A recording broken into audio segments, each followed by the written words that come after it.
Pipelette.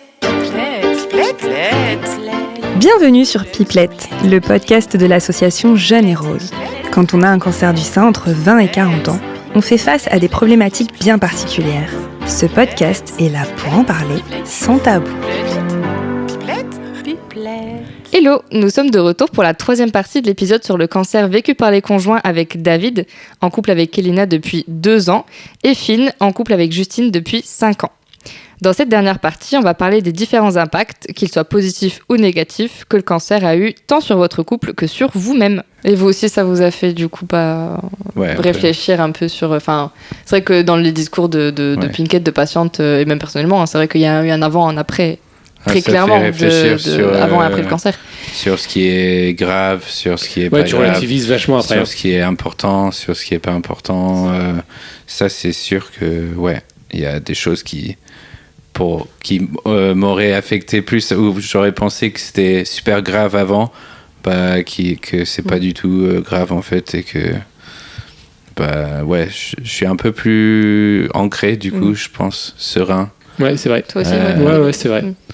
Genre, des problèmes banals de quotidienne, ou genre même des amis qui disent qu'ils sont plus avec leur... t'es quand même, mais... je suis plus avec ma copine, je suis trop triste. Il y a pire un peu, tu peux mourir par exemple d'un cancer. Oui, c'est triste, mais bon, tu vas pas pleurer pendant 2 semaines, tu vois. Genre... ça après, c'est sûr, c'est toujours délicat parce que effectivement chaque vécu est compliqué. Non, mais après c'est relatif unique, pour les gens, voilà, quoi. Mais sûr. c'est vrai que ce que je dis. Surtout toi, en fait, comment tu le vis, en fait. Ouais, ok, d'accord, mais ça va aller. Ouais, t'es là, bon, c'est bon, ouais. Quand tu prends les choses en perspective, effectivement. Et donc ça, vous l'avez vraiment eu, ce truc ça, un vraiment, peu de, vous savez les Ouais. choses différemment, les petites choses et le fait de prendre du recul sur. Ouais, complètement. Sur tout ça. Pour moi, en tout cas, c'était ça. Ça a changé cette vision-là, ouais. Oui, moi je l'ai carrément eu aussi, ouais. Après, c'est un des côtés positifs, je pense. Ouais, donc Très du coup, bien. tu l'as vraiment ressenti. Du coup, l'impact, comme tu dis, positif de la maladie, c'est ça vraiment que tu ressens. C'est vraiment. Pas que, mais je pense qu'il y a, une espèce de, pour ma part, une maturité plus, quoi. Okay. Genre, j'ai l'impression d'avoir pris 5 ans ou 10 ans de... Genre, Un peu plus fort, ouais. Moi, je repars de là... plus fort, un peu plus fort, capable plus de fort, faire face à beaucoup de choses, quoi. Mm-hmm. C'est un peu ça, Et Après, est-ce que c'est un truc positif? Je sais pas, mais... ouais, complètement, c'est ça. Je pense que c'est Et j'aime moi, bien. Elina m'a impressionné, en tout cas. J'ai vu une autre facette d'Elina. A été... pendant son cancer, elle a été, admiratif de comment elle a géré tout ça, et donc ça m'a bluffé. Donc Ok. complètement. C'est sûr, quand tu vois comment ils ont géré ça, en tout cas moi, comment elle a réagissent. géré ça, c'est chapeau. Voilà. Ça trop c'est beau. sûr, ouais, pour Elles Justine l'écouteront, elles aussi, seront ouais. contentes, je pense. Ah oui, non, mais D'avoir c'est vrai, ce quand tu petit vois retour-là. comment toutes les personnes malades gèrent ça, quoi. Surtout quand tu le vois jour le jour, quand tu vois la force et tout ça. Parce que moi, généralement, elle disait qu'elle n'avait pas le choix, en fait. Ah oui. Ah bah, c'est Mais sûr. moi, mais je me serais écroulé, là. Mais on le pense souvent, c'est vrai. Ouais, c'est ça. Mais elle le disait souvent aux gens. Oh là, ma peau. Non, mais en fait, j'ai pas le choix. Oui. Donc c'est tout. Mais moi je. Quand tu regardes d'un œil extérieur et que. Je tire mon chapeau, et vraiment c'est. Ouais. Là-dessus, je suis admiratif de comment elle a géré tout ça. Est-ce que vous pensez que ça a renforcé, fragilisé votre couple? Comment, avec le recul, du coup, vous sentez par rapport à ça, du coup, dans votre relation? Nous, ça a carrément renforcé notre couple, je crois. Sachant que Justine m'a demandé en mariage, du coup, après. Elle a quand même dit qu'elle ne m'aurait pas demandé si elle n'avait pas eu un cancer, donc je pense que c'est à cause de C'est ça. vrai. Non, mais après, ouais, ça nous a grave rapprochés. Ça nous a soudés encore plus. Ouais, moi j'ai vu une autre femme en fait, donc Ok. dans ce caractère, de comment vivre la maladie, etc. Donc ouais, ça, je pense que moi aussi ça a soudé le couple, même si je le montre pas, je pense. Je lui montre pas, mais ouais, je pense que. Qu'est-ce qui fait que tu lui montres pas? Parce que je suis comme ça. Ouais. Ouais, c'est tout. Petite pudeur. Elle le ok. sait, mais oui, Il n'y a pas besoin de montrer des fois pour Oui, c'est vrai. qu'elle le sache. Oui, Voilà. bien sûr. Non, mais oui, ouais. je pense que ça a été, pas dire bénéfique, ça n'a pas le bon terme, mais ouais, ça a changé notre couple, ouais. Faut quand même aborder le fameux sujet, parce que du coup l'épisode précédent c'est l'épisode sur l'après-cancer où Justine, du coup ta femme témoigne, qui a Bien sûr. raconté Ouais. du coup comment c'est passé de son point de vue avec la demande en mariage. Mais on veut savoir, on veut tout savoir, on veut que tu nous dises tout de ton point de vue, comment tu l'as reçu, comment ça s'est passé cette demande en mariage, parce que c'est vrai que du coup il y a quand même quelque chose d'incroyable aussi qui est ressorti de votre relation, c'est que il y a cet engagement là que vous avez pris. Et raconte-nous comment ça s'est passé. Ok, d'accord, bah carrément. Bah en fait, on était allé à Tenerife pour mes 30 ans. J'avais invité quelques amis. Et le matin de mes 30 ans, mon cadeau, c'était pas un cadeau conventionnel, c'était une bague du coup. Je vais Avec une carte. Et du coup, écrit dans la carte, voilà, plein de trucs super cool. Et du coup, en fait, j'étais là, bah, carrément, oui, c'est 100% oui pour moi. Et du coup, c'est là où bah, j'étais là, waouh, c'est vraiment un privilège de. Enfin, je me sentais privilégié qu'elle me choisisse pour passer sa vie avec elle. J'étais là, waouh, c'est. Que quelqu'un veut me donner ça, quoi. J'étais là, wow. Après tout ça. Donc, oui, vous avez traversé du coup le cancer, etc. Vous avez fait un gros truc, et là, c'est un peu la révélation donc, en fait, ouais. Donc voilà, quoi. Donc super bonne nouvelle. Et on a direct voulu enchaîner sur le mariage. Donc on s'est mariés 9 mois après. Incroyable. Rapidement, quoi. Trop mignon. Entre familles. On n'était pas beaucoup, on était 16 personnes. Donc, ouais, je sais pas si c'est grâce ou à cause de la maladie ou... La question éternelle. Est-ce que c'est grâce ou à cause? C'est ça, je pense que c'est juste notre relation qui a évolué à travers tout ce qui se passe dans la vie, quoi. La relation a évolué dans ce sens-là. Mais ouais, après tout ce qui s'est passé, j'étais vraiment... Enfin, en fait, ouais, c'est le moment où je me suis demandé, quelqu'un veut passer toute sa vie avec moi? Mais, enfin, c'est quand quelqu'un te demande ça, c'est fou quand même, parce que quelqu'un t'a... Enfin, pas choisi, mais quelqu'un t'a choisi, quoi. Un peu quand même, oui, effectivement, ok. Moi, je pensais pas que quelqu'un voudrait se marier avec moi. D'accord, ouais, toi, dans ta tête, tu te voyais pas forcément marié ou avec... Bah, je pensais pas que quelqu'un voudrait... Donc non, super bonne nouvelle, quoi. Après tout ça, tout ce qui s'est passé, c'était cool. Donc ça fait presque un an qu'on est mariés maintenant. Mais voilà. Oui, c'est vrai. Ça passe vite. Et du coup... Elina et toi, vous avez vous avez des projets aussi, j'imagine. Oui. Donc, ça va lui donner des idées, attention. Ah mince. Qu'elle écoute le podcast. Après, voilà, on raconte juste une histoire, les gens s'en saisissent comme ils le veulent. Oui, des projets, projet d'emménager enfin, on avait déjà emménagé ensemble, mais dans son appartement trop petit. Donc là, on a le souhait d'acheter une maison. Ok. Ensemble, voilà. Donc là, on est en pleine... peut-être quelque chose qui va arriver, mais pour l'instant... c'est la recherche active. Exactement. Ouais, c'est ça, exactement. On a peut-être quelque chose, mais on verra ça. Ok. Voilà. Est-ce que ça a été compliqué pour vous de vous projeter C'est-à-dire que, perso, en tant que patiente, moi j'ai eu beaucoup de mal, même encore maintenant, à me dire je me vois pas au-delà des 30 ans, par exemple, personnellement. Et ça, c'est très, très personnel. Mais est-ce que vous, du coup, ça vous a un peu fait ce truc de ok, on a besoin quand même de se projeter dans la vie, et c'est normal. Mais est-ce que ce rapport, en fait, à cette projection, est-ce qu'il a été modifié, vous, personnellement, et dans votre couple ? Alors, Ina a toujours dit il revient. Mais je vais pas m'arrêter là. Okay. Donc non, ça s'est arrêté, et puis dès qu'on lui a dit vous avez plus rien, ok, c'est bon.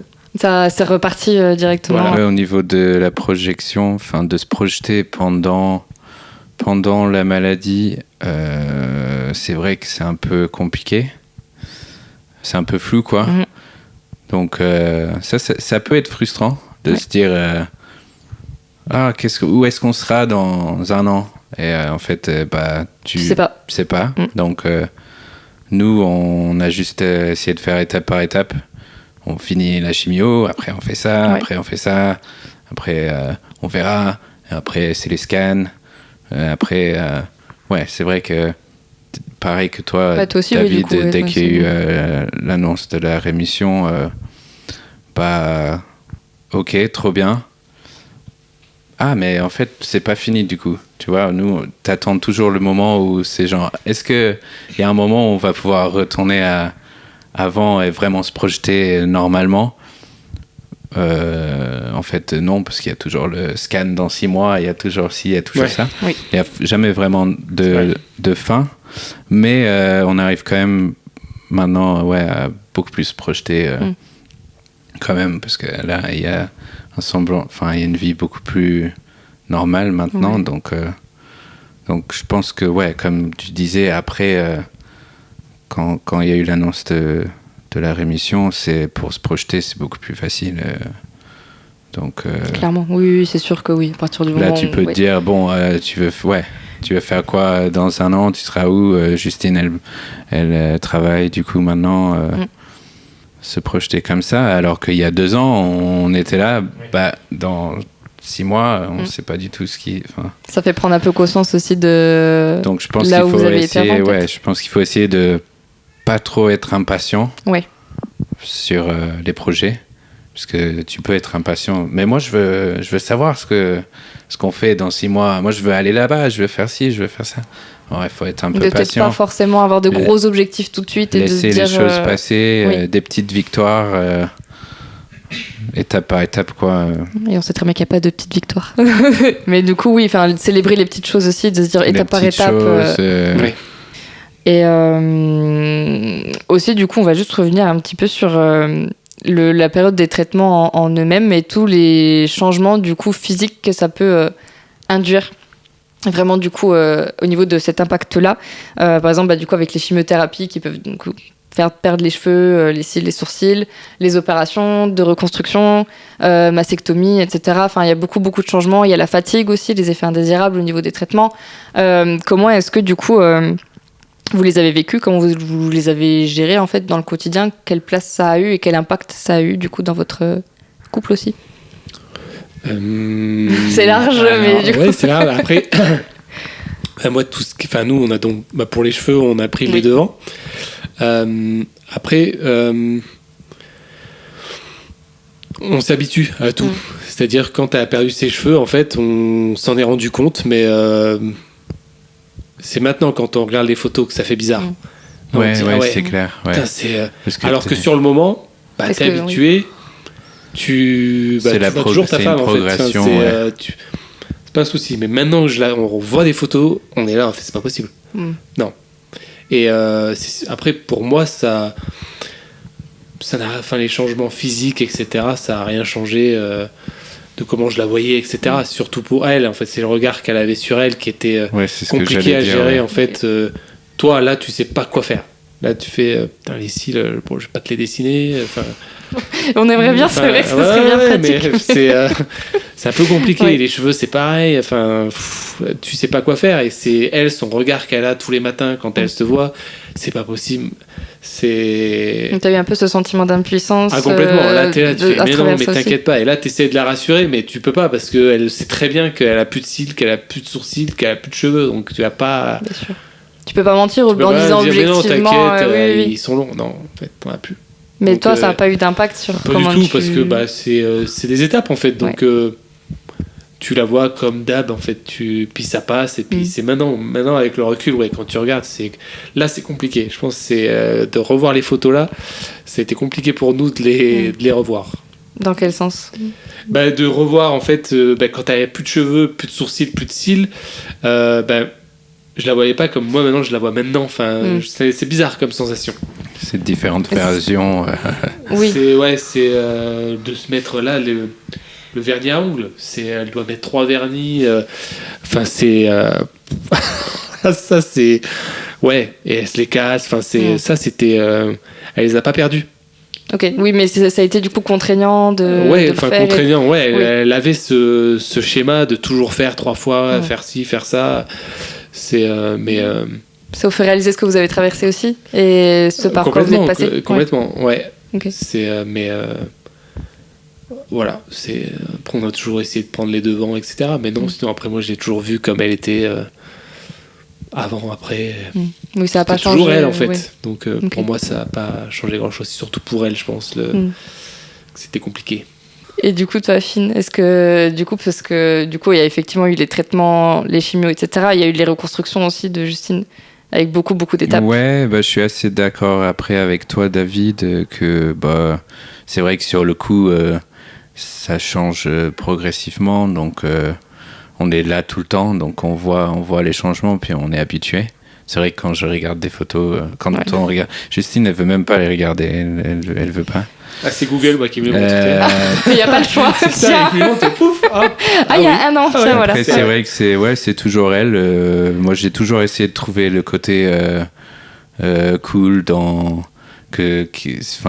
si elle avait plus de cheveux ou plus de seins, ou j'ai toujours essayé de trouver le côté. C'est badass. Le petit côté, ouais. Enfin, moi, ça m'a jamais, si tu veux, je l'ai jamais trouvée moins belle. C'est différent, mais après, j'ai toujours trouvé ça cool. Je sais pas. J'ai toujours trouvé que les changements, c'était. Voilà. Mais je sais que pour elle, c'était plus difficile, évidemment, pour elle. Enfin, t'as ton corps qui change. C'est vrai qu'après, avec les mastectomies, c'est des changements pas trop progressifs parce que elle descend au bloc et puis quand elle remonte, c'est un changement direct. Après, pareil, avec ça, j'étais plus préoccupé par l'état de santé que par l'esthétique. En fait, de toute façon, quand tu vois l'esthétique juste après la chirurgie, bien sûr, c'est jamais foufou, quoi. C'est sûr que ça va pas être canon tout de suite, mais c'est une cicatrice. Enfin, ça vient d'être fait, quoi. Bien sûr. Avec le temps, ça va, quoi. Oui, tu l'acceptes. Enfin, t'apprends à l'accepter toi dans ton corps, et puis du coup les autres aussi. Je sais pas. Je pense que j'étais tellement préoccupé par juste que, par exemple, que ça s'infecte pas ou que ça ou que ça. Qu'il n'y ait pas de complications. J'étais déjà mentalement préparé personnellement pour ça, donc. Ouais, c'est après ça que tu te dis en fait, t'aimes pas une personne que pour son physique en fait. Ouais. Et après avoir vécu ça, tu te dis ouais en fait c'est elle tout simplement en fait. C'est pas le physique. Je pense que t'as un moment dans ta vie où le physique passe énormément. Après même le physique, avec des seins avec des prothèses ou des reconstructions à plat. Moi, t'as ressorti le mot badass. Je sais pas, c'est parce que c'est ce que j'ai dit. Tu savais pas? C'est pas, mais en tout cas, c'est spontané. C'est vrai que c'est venu assez spontanément. Je pense que la première fois, elle m'a dit alors, t'en penses quoi de ma reconstruction à plat? J'ai dit je trouve que ça fait un peu badass, tu vois. J'aime bien. On est connectés. Ouais. Genre, je trouve. Non, mais j'ai vraiment dit ça. C'est pour ça que. Trop fort. Du coup, j'aime bien ce côté. En fait, j'arrive toujours à trouver le côté cool, quoi, le côté badass dans tout ce qu'il y a. Et puis moi, je sais que. on change tous physiquement. Je regarde une photo de moi il y a 10 ans, on me reconnaît pas non plus, donc ouais, il faut faire ce qu'il faut faire. Si faire une mastectomie, ça va te sauver la vie, bah c'est pas grave, quoi. Évidemment, oui. Voilà, c'est l'esthétique. Après, je suis conscient que ça affecte grave la confiance en soi et enfin, c'est compliqué. Mais pour ma part, enfin pour la part de son mari, mais c'est vrai que c'est super rien, important. Tu vois, non, bien sûr. pas... Oui. Mais ça, c'est super important aussi. Enfin, que vous dites en fait que vous, ça vous a pas vraiment modifié la perception que vous avez de votre copine ou la relation, etc. Parce que c'est vrai que, perso, oui, j'ai eu un peu ces interrogations-là aussi de, mince. Effectivement, j'ai plus de cheveux, j'ai plus de, je me reconnais plus, j'ai une cicatrice qui est énorme. Mais moi, en fait, j'ai une prothèse expansive, en fait, et donc du coup, j'ai une valve d'expansion qui est vraiment littéralement au milieu de mon torse. Mais c'est normal. Du coup, tu te poses toujours des questions de savoir si l'autre, du coup, comment ça va être pris, comment est-ce que l'autre va le voir, comment est-ce que l'autre va me trouver, est-ce que je suis encore assez désirable ou est-ce que la personne m'aime encore, etc. C'est vrai que c'est des questionnements qui peuvent arriver aussi des fois. Ça, je comprends complètement. D'avoir ce point de vue en fait que de votre côté ça après c'est marrant parce que rassure aussi, quoi. Enfin ouais, c'est marrant parce que même moi je pense plus à est-ce que moi je l'attire encore aussi. Ah oui, OK. Enfin tu vois, c'est pas que dans un sens en fait, il y a toujours le faut arriver aussi à lui montrer que faire tout ce qu'il faut pour éviter qu'elle se pose ces questions-là. De rassurer les personnes qui le vivent aussi et de se dire ok, c'est pas parce que t'as eu ça que je t'aime moins ou que je veux pas être avec toi. C'est ça aussi qui est... Exactement. Ouais, et dire je t'aime encore plus, c'est trop bien, quoi, tu vois. On a tous des blessures de guerre, tu vois, on a tous des cicatrices, on a tous à des niveaux plus ou moins différents, mais bon, ça fait partie de l'histoire, je trouve aussi. Non, mais c'est trop beau, merci vraiment encore à nouveau pour ces témoignages. Et est-ce que vous avez un petit mot de la fin? Est-ce que il y a des choses que vous aimeriez dire aux personnes qui nous écoutent? Je pense que j'ai déjà plus parlé que je pense qu'Elena. T'as jamais parlé de. Ouais, j'ai jamais autant parlé. Donc, je pense que c'est bon. Là, j'ai fait ma BA pour une année. Donc, ouais. Bah ouais. Garder la force, quoi. Ouais. J'ai envie de dire. C'est parfait, oui. C'est lâcher pas, et puis voilà. Il y a de la lumière au bout du tunnel. Oh, c'est beau, c'est beau, c'est beau. C'est beau, non mais n'est-ce pas? Juste bravo et merci pour elle en fait d'avoir été là et c'est juste trop beau. Et il y a besoin de ce soutien et de le mettre en avant et du coup vraiment merci. Plaisir de témoigner. J'espère que ça pourra aider surtout des aidants, des accompagnants qui écoutent. Carrément, on espère aussi. Et vraiment, merci encore. Merci à vous. À vous. Un grand merci à vous deux d'avoir accepté de vous confier sur votre relation et d'avoir livré votre ressenti.